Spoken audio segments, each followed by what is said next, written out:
Bonjour à tous et bienvenue dans Cult & Click, une émission de qualité. Nous sommes là pour parler cette semaine de quoi, mon cher Ricardo ? Eh bien, on est là pour parler. Tu veux nous parler d'un comics que je ne connais pas. Du coup, je vais te poser plein de questions dessus. Il s'agit.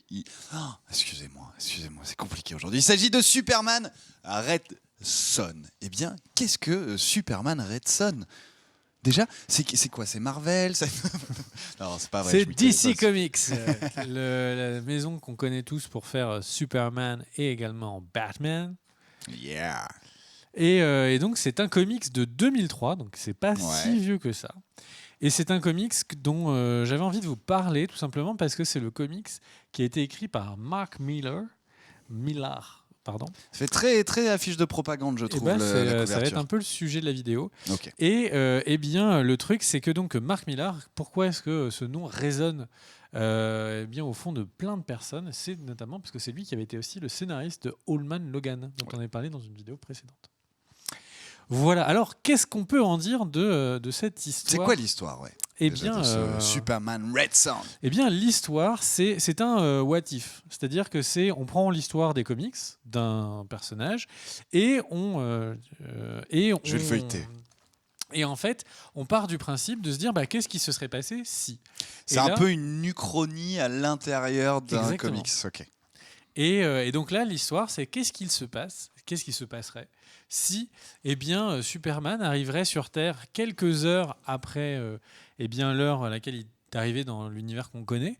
La Terre aurait légèrement continué de tourner et il serait donc rentré en Russie et en URSS. D'accord.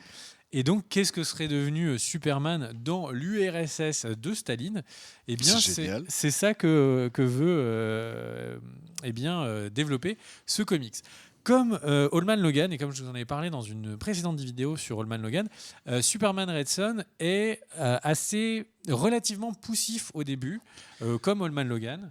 Et puis, excuse-moi, j'ai l'impression que c'est pas que Superman du coup qui est en Russie. Il y a plein d'autres super-héros. Non. Et donc en fait, si tu veux, le fait que Superman soit en Russie va créer toute un effet domino qui va faire que en fait, le Batman qui va apparaître n'est pas du côté des États-Unis, mais est du côté russe. Et que le Batman n'est pas quelqu'un qui est là pour en fait sauver les pauvres gens, mais qui est là pour combattre Superman. Et Luthor fait très Poutine. Et Luthor, du coup, n'est pas un grand méchant. Luthor est un scientifique au service des Américains qui est là pour essayer de détruire Superman, parce que évidemment dans cette lutte, dans cette guerre froide et dans cette lutte à l'équipement nucléaire, l'arrivée de Superman du côté russe casse tout l'équilibre des pouvoirs, et du coup les États-Unis se retrouvent du coup à avoir de plus en plus de leurs alliés qui les quittent pour aller du côté de l'URSS pour se retrouver protégés par cet homme d'acier. Et Batman est en chapka. Et Batman est dans chaque cas, exactement. C'est génial. Et donc au final, il y a donc tout cet effet domino, donc est assez intéressant. C'est quelque chose que on a pu voir dans le très réussi film d'animation, le Flashpoint Paradox. Et donc là, vraiment, on découvre tout cet univers de DC retravaillé sous l'axe de l'URSS. Alors évidemment, comme Superman va être du côté des Russes, il va essayer pour la mère patrie Russie, essayer d'imposer en fait ce qu'ils pensent tous le plus juste pour protéger la population. De passer dans un contrôle de la population totale, c'est-à-dire qu'on rationne la nourriture, on rationne le travail, donc c'est vraiment l'URSS, et Superman est là pour être vraiment celui qui représente le plus ce contrôle total de l'URSS et la personnification évidente du surhomme marxiste. Mais du coup, ça a une vraie dimension politique comme comics ou pas trop ? C'est quand même juste un prétexte. Pas trop. Alors, la politique a un vrai impact. Donc, on ne peut pas dire que c'est un prétexte parce que les luttes en fait, entre les différentes idéologies ont un impact sur ce qui se passe dans l'histoire. Ouais. Donc en ça, on ne peut pas dire que c'est un prétexte. Par contre, c'est clairement pas l'élément déterminant. Ce qui est très déterminant, c'est le chemin très spécifique que prend Superman, le chemin très spécifique que prend le Batman. Ouais. On a ici Wonder Woman qui est dedans. Wonder Woman est d'ailleurs un élément extrêmement intéressant dans ce Superman Red Son, parce que en fait, on est vraiment sur du comics qui est à destination des adultes, où vraiment on travaille tout ce qui peut être un peu difficile, peut-être plus malsain, etc. autour des personnages des super-héros. Et notamment, par exemple, la personnage de Wonder Woman est amoureuse de Superman, qui lui s'en fout complètement parce qu'il c'est le super-héros et tout, et donc elle sait pas quoi faire, tu sais, et donc elle est en permanence extrêmement frustrée, tu vois, de la situation qu'elle vit, et donc elle va elle-même devenir un peu trop violente par certains égards, tu vois, de cette situation. Enfin bref, donc c'est vraiment un des meilleurs comics que j'ai pu lire avec Old Man Logan. Ça reprend... J'aime beaucoup les dessins, en tout cas. Et au final, en fait, c'est là où on se rend compte que l'univers de DC a toujours eu des traits très totalitaires.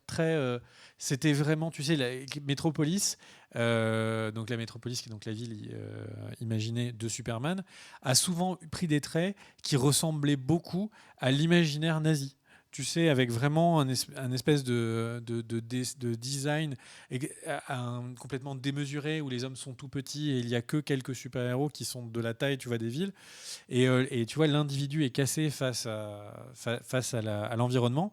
Et c'est incroyable, du coup, à quel point ça se marie bien avec donc la vision, tu vois, russe de l'URSS. Ok. Et enfin voilà. Et donc pour terminer, la fin que j'ai extrêmement envie de vous spoiler, mais que je ne ferai pas, est excellente parce que c'est une révision incroyable de en fait qui est au fond Superman et quelle est sa relation avec Lex Luthor. C'est excellent. Bref, je ne peux que vous encourager à aller le lire. Il est hyper pas cher en ce moment sur Amazon. Enfin, en ce moment, j'en sais rien, mais il est hyper pas cher sur Amazon. Je regarde le prix, en fait, c'est voir si j'en vois un là. Je crois que $17. $17, mais je crois que je l'ai dû l'avoir pour 10 € même pas. Ouais. Enfin bref, voilà. Donc un excellent comics. Le genre qui serait une vraie réussite si c'était fait au cinéma, mais qu'on ne verra pas parce que le grand public, un Superman de l'URSS, etc. Là, on est quand même sur du geekou, quoi. Donc je pense que ça n'apparaîtra pas. Mais donc si vous n'avez pas envie de passer d'un côté d'une œuvre comics très réussie, eh bien, lisez Superman Red Son. Ok, bon, ben voilà, c'était tout. Et on nous dit que c'est 9 € du coup sur Amazon. Le code Cult and Click. Exactement. Bon, voilà, c'était Superman Red Son, écrit par Mark Millar. Et on se retrouve pour une prochaine vidéo. Ça, c'était pour les gens qui regarderont la vidéo YouTube. Let's go!